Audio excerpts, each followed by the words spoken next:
नमस्कार मित्रांनो, मी शिवराज कोटी श्री समर्थ गोट फार्म या यूट्यूब चॅनलवर आपला स्वागत आहे। मित्रांनो, या आधीच्या व्हिडिओ जर पाहिला नसेल तर ते चॅनलवर जाऊन पाहून घ्या।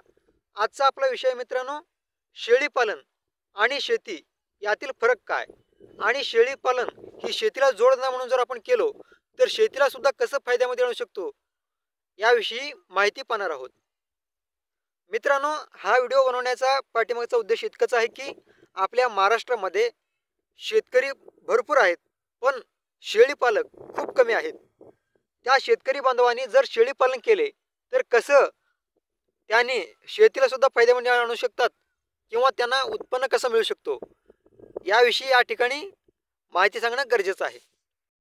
तर मित्रांनो, मी याआधी एक व्हिडिओ चॅनलवर टाकलेला आहे की 1 एकर शेतीचं उत्पन्न आणि 1 शेळीचं उत्पन्न। त्यामुळं आज उत्पन्नाबाबतीत न बोलता इतर गोष्टीबद्दल बोलणार आहे। मग चला तर मित्रांनो, व्हिडिओला सुरुवात करूया।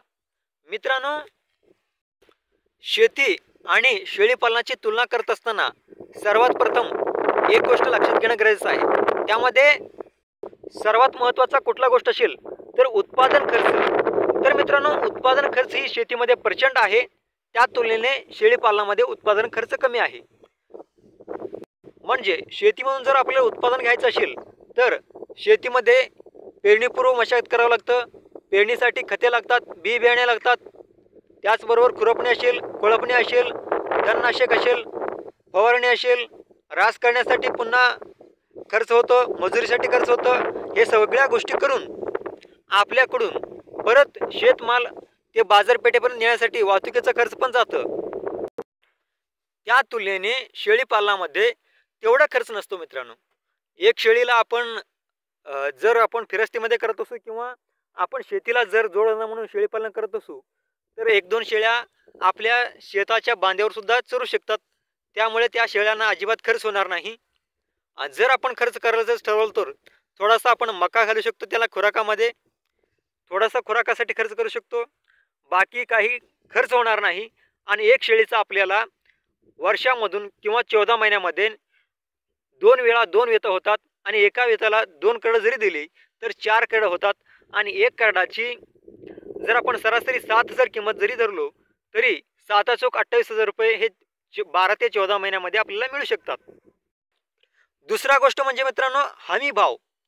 आपल्या शेतमालाला कोणत्याही शेतमालाला हमी भाव नाही।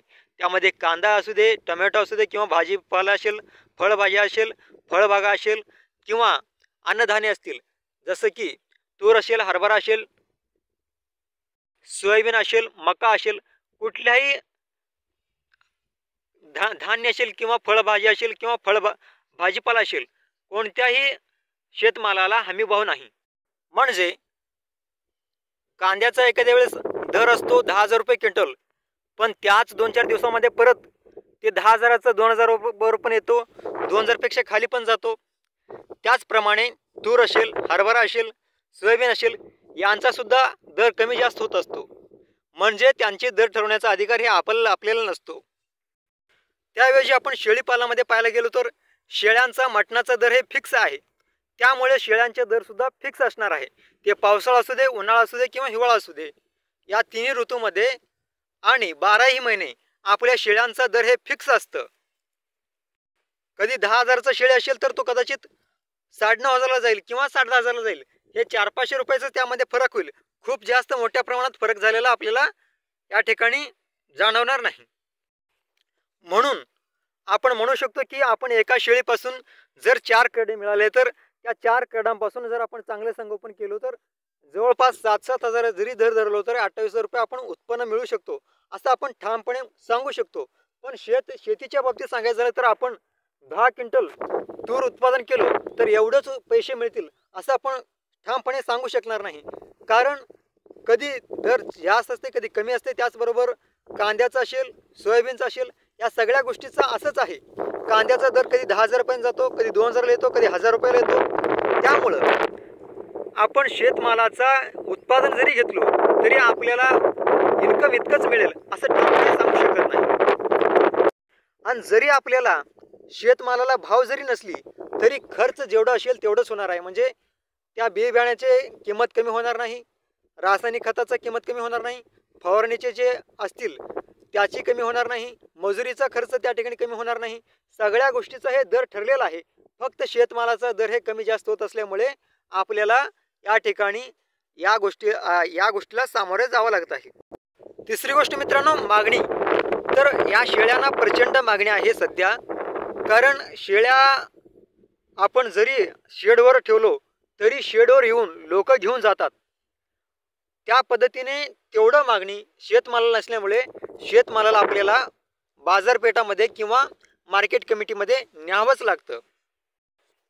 त्याचबरोबर कष्ट पाहायला गेलं तर मित्रांनो, दोन्ही गोष्टीमध्ये कष्ट तितकंच आहे. आपल्याला शेळीपालनामध्ये सुद्धा कष्ट प्रचंड करावंच लागतं. त्या ठिकाणी शेतामध्ये सुद्धा प्रचंड आपल्याला कष्ट करावंच लागतं.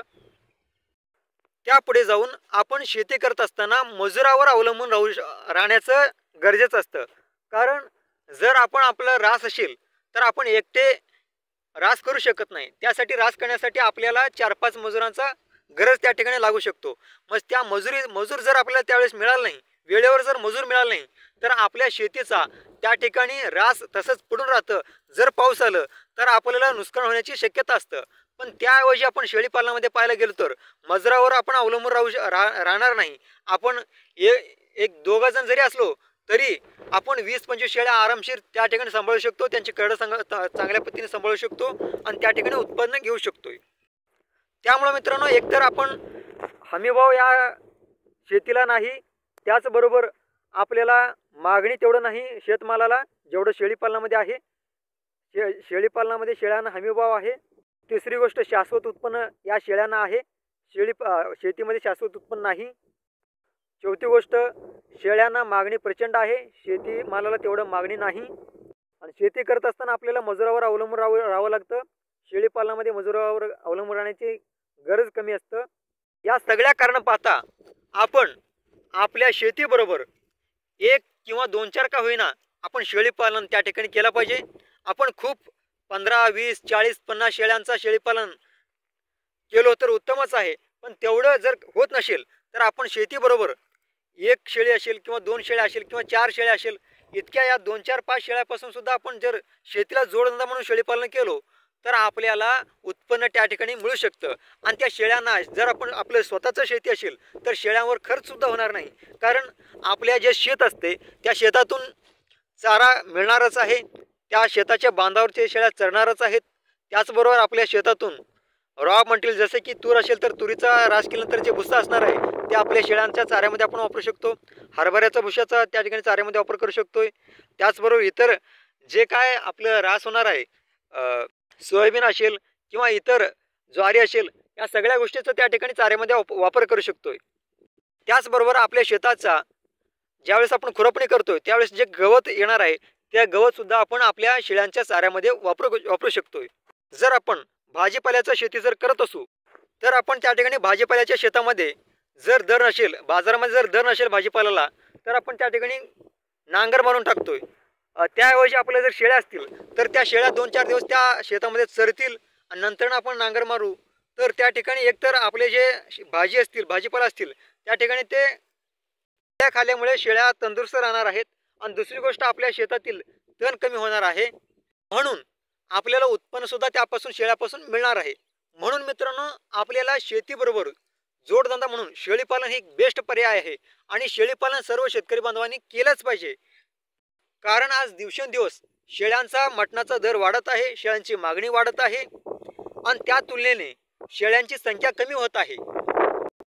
या ठिकाणी एवढं मला तळमळीने किंवा पोटतिडकीने एवढं सांगायचं कारण एकच आहे मित्रांनो, आपण आपल्या शेतकरी बांधवांना मदत केला पाहिजे. आपल्या शेतकरी बांधवांना नवीन नवीन ज्या गोष्टी आहेत ते सांगितल्या पाहिजे, त्यांचंही उत्पन्न वाढला पाहिजे. हा उद्देश सर्वप्रथम मी माझ्या डोळ्यासमोर ठेवून ही व्हिडिओ बनवत आहे. आणि ही व्हिडिओ बनवत असताना मी स्वतःचा अनुभव या ठिकाणी शेअर करत आहे. कोणताही यशोगाथा या ठिकाणी ऐकलेलं नाही किंवा कुठल्याही प्रकारचं पुस्तक या ठिकाणी वाचलं नाही. मी स्वतः शेळीपालनही करतोय, शेतीही करतोय आणि माझा ग्रॅज्युएशन कंप्लीट आहे मित्रांनो. माझा ग्रॅज्युएशन कंप्लीट झाल्यानंतर मी या क्षेत्रामध्ये उतरलेलो आहे. शेतीही करतोय, शेळीपालनही करतोय. माझं जे 5-6 वर्षाचा जे अनुभव आहे, या 5-6 वर्षाच्या अनुभवामध्ये मला जे अनुभव आलेला आहे ते या ठिकाणी तुम्हाला शेअर करत आहे. या ठिकाणी काही जर कमी जास्त झालं असेल तर तुम्ही कमेंट बॉक्समध्ये व्यक्त होऊ शकता, तुम्ही कमेंट करू शकता. तर मित्रांनो, व्हिडिओ जर आवडला असेल तर व्हिडिओला लाईक करा आणि अजूनही जर चॅनलला सबस्क्राईब केलं नसेल तर सबस्क्राईब करून घ्या आणि जास्तीत जास्त लोकांपर्यंत शेअर करा. धन्यवाद मित्रांनो.